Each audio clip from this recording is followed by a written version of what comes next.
Hello everyone, আসসালামু আলাইকুম। Welcome back to my new blog. চলে আসলাম আজকে রান্না বান্নার একটি ব্লগ নিয়ে। আজকে কি রান্না করছি সেটাই আপনাদের সাথে শেয়ার করছি। আজকে রান্না করব বাটা মাছ দিয়ে টমেটো আর পেঁয়াজ দিয়ে ভুনা, পটল আলু দিয়ে ভাজি, আর হচ্ছে অ্যাজ ইউজুয়াল আমার প্রতিদিনের মতো ডাল। ডাল ছাড়া তো আমার বাসায় একদমই চলে না, যার জন্য ডাল আমার প্রত্যেক দিনই রান্না করতে হয়। কিন্তু এখানে আমি পেঁয়াজ কড়াইতে দিয়েছি, এখানে মাছটা ভেজে নিচ্ছি আর টমেটো কেটে নিয়েছি। আর এই তো চুলায় আমি আবার সুন্দর করে পটল আলু কুচিয়ে ভাজি করে নিচ্ছি।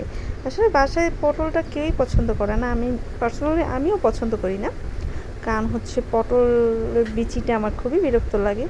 কিন্তু আমার আমার মানে মেছো মেয়ে পটলটা খুব পছন্দ করে, সেটা হচ্ছে ভাজা।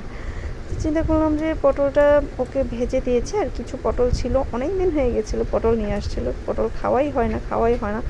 আর যদি দেখে যে আমার হাজব্যান্ড যে নষ্ট করে ফেলে দিয়েছি, তাহলে তার রক্ষা নেই, যার জন্য একটু বেশি করে আলু দিয়ে আমি পটলটাকে ভাজি করে নিচ্ছিলাম। আর এইদিকে বাটা মাছগুলো আমি সুন্দর করে ধুয়ে ভেজে নিচ্ছিলাম।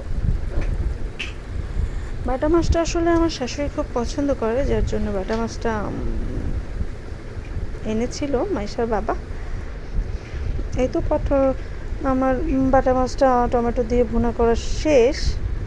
আমি পুরোটা ভিডিও করিনি, কারণ আপনারা সবাই আমার থেকে অনেক ভালো রান্না করতে পারেন।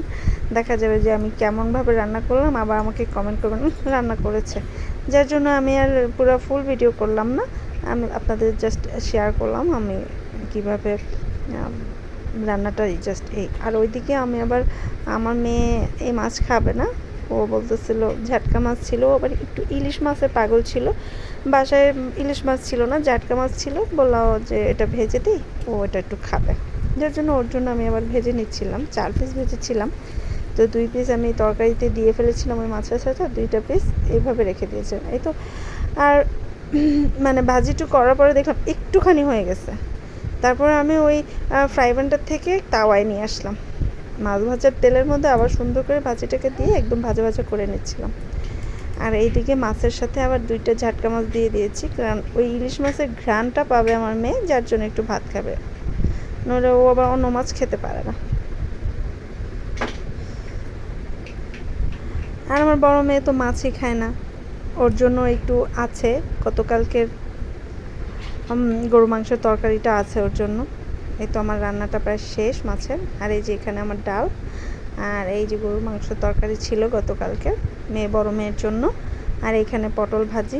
এদিকে রান্না করতে করতে আমার এত ক্ষুধা লেগে গিয়েছে যে আমি আবার ওই গরুর মাংসের ঝোল একটু তরকারি দিয়ে একটু মুড়ি মাখা করে খেয়ে নিচ্ছিলাম।